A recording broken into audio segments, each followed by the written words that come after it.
Hello everyone, welcome back to my new another blog. নতুন একটা ব্লগে তোমাদের সবাইকে অনেক অনেক স্বাগত, অনেক অনেক ভালোবাসা নিয়ে আজকের ব্লগটা স্টার্ট করছি।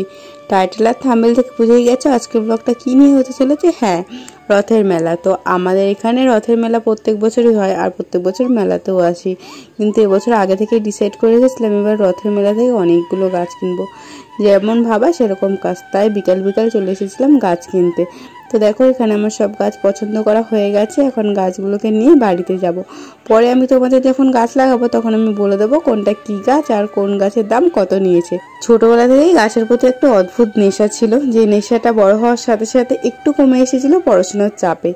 তারপরে এখন আবার নতুন করে শুরু করছি সবকিছু। ছোটবেলা থেকে যখন আমি গাছ টাছ লাগাতাম, মানে যখন আমি ক্লাস 3-4-এ পড়ি এরকম টাইম থেকেই, বুঝতেই পারছো কতটুকু বয়স। তো ওই টাইম থেকে যখন গাছ লাগাতাম বাড়ির সবাই বলতো কি তুই এত গাছ লাগাতে ভালোবাসিস, তোকে চাষি বাড়িতে বিয়ে দেবো, যাতে করে আমার মনের ইচ্ছাটাও পূরণ হয় আর গাছপালাগুলোও লাগানো হয়। তখন সবাই মজা করে এই কথাটাই বলতো। তো চলো গাছ টাছ কিনে নিয়ে তো আমরা বাড়ি চলে এসেছিলাম। তারপর সন্ধ্যাবেলা এসেছিলাম মেলা ঘুরতে, যেহেতু ছিল সোমবার আর জুডের পাপার ছুটি, তো তাই আমরা চলে এসেছিলাম মেলায়। বাড়ি থেকে আর ব্লগটা স্টার্ট করতে পারিনি, মেলায় এসেই ব্লগটা স্টার্ট করলাম। তো প্রথমে যে মন্দিরের ঘরটা দেখলে ওটা হচ্ছে জগন্নাথ দেবের ঘর। জগন্নাথ দেব তখন মাসি বাড়িতে গেছে।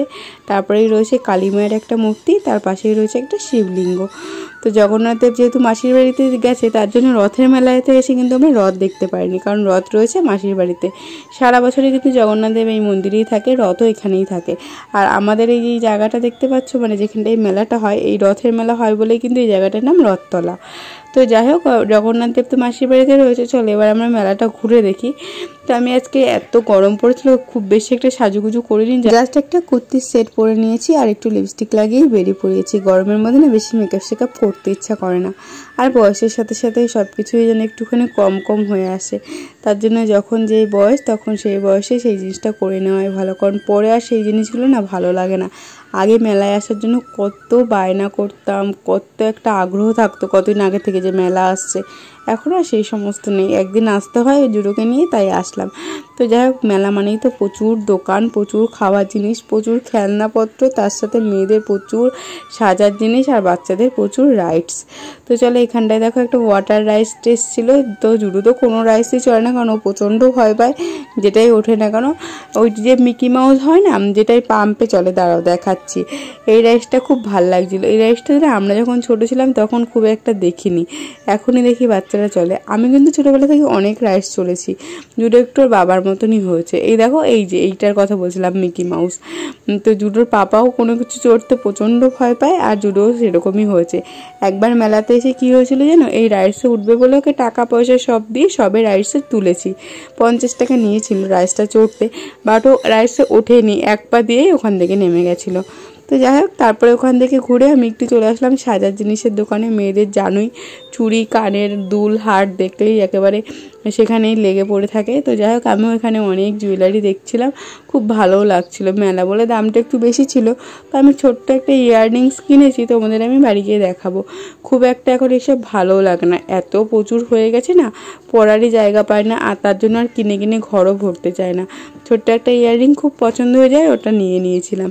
তারপরে এখানটায় দেখো অনেক দোকানপত্র রয়েছে। এখানে বেসিক্যালি ওই যে প্লেট, কাপ, তারপরে ব্যাগ, ছোটদের সাজার জিনিস, শেয়ার ব্যান্ড, এইসবেরই দোকান ছিল। আর দেখবে মেয়েরা কিনুক আর না কিনুক, সব কিছু ঘুরে দেখতে, খুঁটিয়ে দেখতে বেশ ভালোই বাসে। আমার তো খুব ভালো লাগে। তো আমি কিনেছি কয়েকটা জিনিস, কিন্তু তার সব কিছু একটু ঘুরে ঘুরে দেখছিলাম, কোনটার কেমন দাম চলছে সেটাও একটু শুনছিলাম। দোকান বাজারে তো খুব একটা যাওয়া হয় না, জুডোর পাপাই সব কিছু এনে দেয়, সেই কারণে আর সেরকম সব কিছুর দামও যায় না, তাই সব কিছু একটু দাম শুনছিলাম আর জিনিস ঘুরে ঘুরে দেখছিলাম। আর খুব একটা ভিড়ও ছিল না। আর এটা ছিল রথের পরের দিন, মানে সোমবার। রথ তো গেছে রবিবার, আমরা গেছিলাম সোমবার মেলায়। এখানে হরেক মাল 30 টাকারও দোকান ছিল, অনেক রকম দোকান ছিল। আর এই দোকান থেকে জুডোর জন্য একটা খেলনা দেখছিলাম, কারণ মেলায় এসেছে, ও খেলনা না কিনে তো আর বাড়ি যাবে না। তো কোনটা নেওয়া যায় সেটাই মা আর বেটা দুজনে মিলে সিলেক্ট করছিলাম। তো তারপরে ওখান থেকেও একটা পাজেল নিয়েছিল, পরে বাড়িতে গিয়ে তোমাদের দেখাবো। তারপর এখানটায় দেখো যে সোডা শপ বলতে পারো, বা জুসের শপ। জুস তো নয়, সোডা দিয়েই ওরা বানায়। তো সেটা খাওয়ার জন্য জুডো বায়না করছিল। তারপরে ফাইনালি এখান থেকে একটা কাঁচা ম্যাঙ্গো ফ্লেভারের সোডাও পছন্দ করলো, সেটাকে ওকে কিনে দেওয়া হলো। আর মেলায় না সব জিনিসের প্রচণ্ড দাম। এই যে দেখবে ছোট্ট একটা গ্লাস সোডা 60 টাকা যার দাম নিয়েছিল। তো জুডোর বায়না করেছে আর ওর বাবা কিনেও দিয়েছে। আমি ওর বাবাকে আরও বকাবকি করছিলাম যে বায়না করলেই কি বাচ্চাদের সবসময় সব কিছু দিতে হবে, ছেলে বায়না করেছে আর বাপেও কিনে দিয়েছে। যাই হোক, এই যে ও খেলো সোডা। আর আমার না মেলায় আসলে আর কিছু খায় আর না খায় এই পাপড়ি চাটটা আমাকে খুব টানে। এটা তো নর্মালি কোথাও পাওয়া যায় না, এটা কিন্তু শুধু মেলাতেই পাওয়া যায়। সোডা, তারপরে হাবি জাবি আইসক্রিম, ঘুগনি, ফুচকা এগুলো তো সবসময় পাওয়া যায়, কিন্তু পাপড়ি চাট শুধু মেলায় ছাড়া কোথাও পাওয়া যায় না। 1 প্লেট পাপড়ি চাট 50 টাকা নিয়েছিল, কিন্তু খেয়ে একেবারে মনটা শান্তি হয়ে গেছিলো। তো আমার থেকে জুডোকে একটু দিয়েছিলাম, আর জুডোর পাপাকে একটা দিয়েছি, ও আর খেলো না। যাই হোক, পাপড়ি চাটটা খেয়ে তারপর আর একটু ঘুরে টুরে আমরা এদিকে চলে এসেছিলাম। আর এই পাপড়ি চাটের দোকান থেকেই না আমি প্রত্যেকবার খাই, খুব টেস্টি বানাই পাপড়ি চাটটা। তো আমার মেলায় আরও একদিন যাওয়ার ইচ্ছা আছে, সেটা কিন্তু কোনো কিছু কেনা বা কোনো কিছুর জন্য না, শুধু পাপড়ি চাটের লোভেই।